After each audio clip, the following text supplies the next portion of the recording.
She wants to be a fashion designer, but realistically, she's just a seamstress for hire. My sister Vivian announced to her circle of fashion industry friends while I knelt behind her, adjusting the hem of her $12,000 gown. They laughed, their champagne glasses clinking in cruel agreement, not one of them noticing the designer label I had personally sewn into that dress 3 months ago.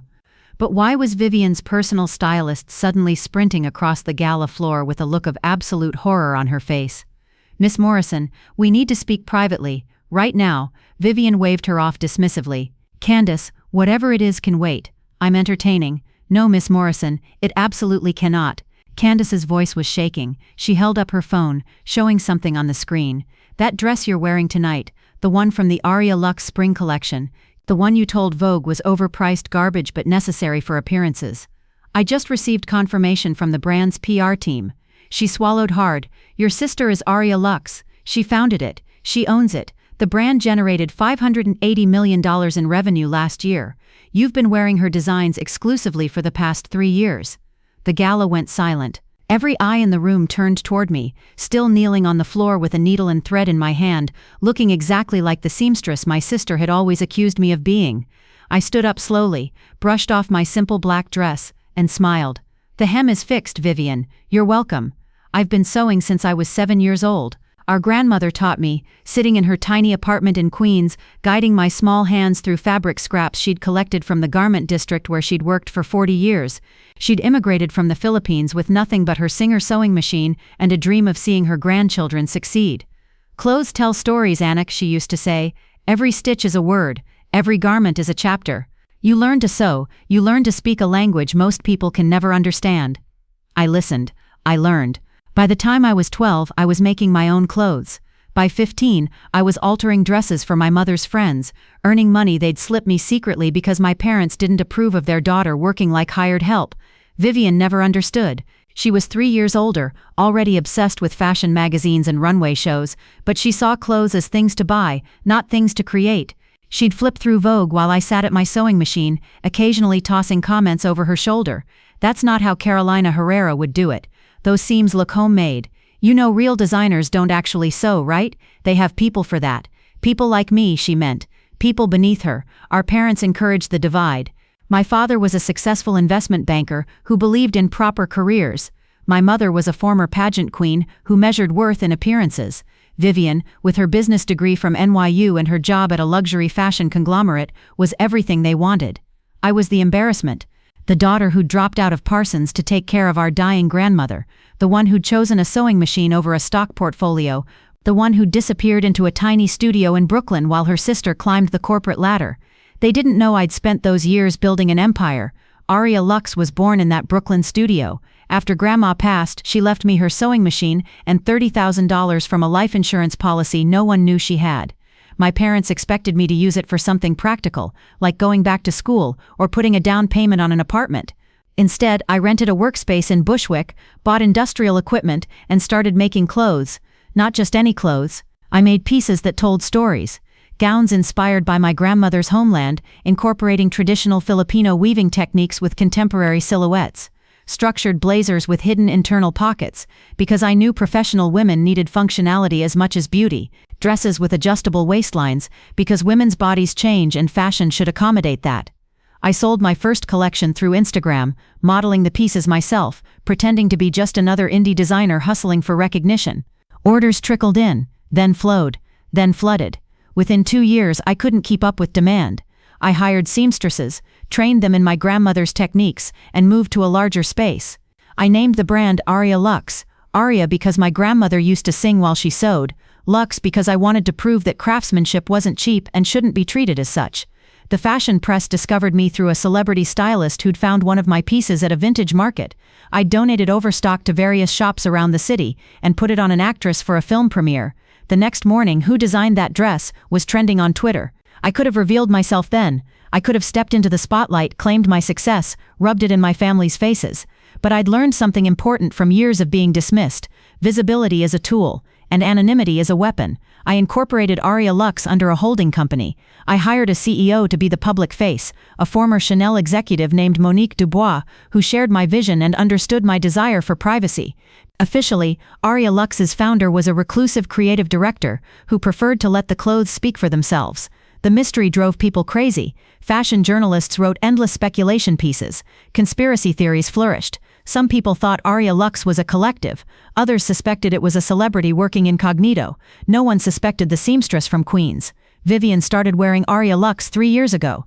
She'd transitioned from her corporate job to fashion consulting, positioning herself as an influencer and tastemaker.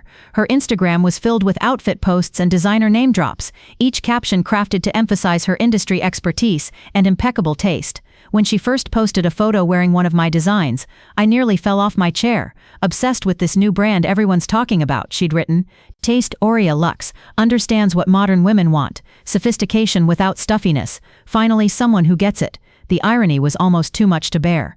Over the next 3 years, Vivian became one of Aria Lux's most visible customers. She wore my designs to every major event. She recommended the brand to her clients. She even did a sponsored partnership, posing in a custom gown I'd designed specifically for her body type, though she didn't know it, and calling it the most flattering thing I've ever worn. Every time she praised Aria Lux, she was praising me. Every time she called the craftsmanship impeccable, or the designs visionary, she was complimenting the sister she'd spent a lifetime dismissing, and she had absolutely no idea. My parents didn't know either. They'd long since stopped asking about my sewing hobby. When we occasionally spoke, usually at holidays I couldn't avoid, they'd focus on Vivian's accomplishments while I sat quietly, pretending to be exactly what they expected, the unsuccessful daughter who'd never amount to anything. I could have told them the truth at any time, but there was something almost meditative about the secret, something powerful about knowing that the sister who mocked me was literally wearing my success on her body. I decided I'd reveal myself eventually, but not until the moment was perfect. The Fashion Week Gala provided that moment. The event was a charity benefit for young designers, hosted by one of the industry's most prestigious organizations. Vivian had secured an invitation through her consulting connections and insisted on attending as a mentor figure, despite having never actually designed anything in her life. She'd also demanded I attend, but not as a guest, as her personal assistant. "I need someone to handle emergencies," she'd explained over the phone. "Broken heels, wardrobe malfunctions, that sort of thing. You're good at that seamstress stuff. I'll pay you $200 for the evening." My company had generated $580 million in revenue last year, and my sister was offering me $200 to fix her hem. I accepted immediately. "I'll need to know what you're wearing," I said, "so I can bring the right supplies." She'd sent me a photo of the gown, an Aria Lux piece from the spring collection, midnight blue, with hand-embroidered constellation patterns, retail price $12,000. I recognized it instantly because I'd spent 3 weeks perfecting those constellations, staying up until 2 a.m. to ensure each star aligned precisely with its celestial counterpart. "It's from some brand called Aria Lux," Vivian had texted. "Honestly, kind of overpriced for what it is, but everyone's wearing them right now, so what can you do? Overpriced. For 3 weeks of hand embroidery. For techniques my grandmother taught me 50 years after she learned them from her mother." I arrived at the gala in a simple black dress, one of my own designs, naturally, but unbranded, carrying a small kit of sewing supplies. Vivian barely acknowledged me as I helped her out of the car, adjusted her jewelry, and followed 3 steps behind like the servant she'd always believed I was. The first hour was excruciating. Vivian paraded around the venue, air-kissing colleagues and commenting loudly on everyone's outfits. When she spotted a woman wearing an Aria Lux gown identical to one in next season's collection, she spent 10 minutes explaining to anyone who'd listen why her own dress was superior. "Mine is from the spring line," she said, "much more refined. The Constellation collection before they started overproducing."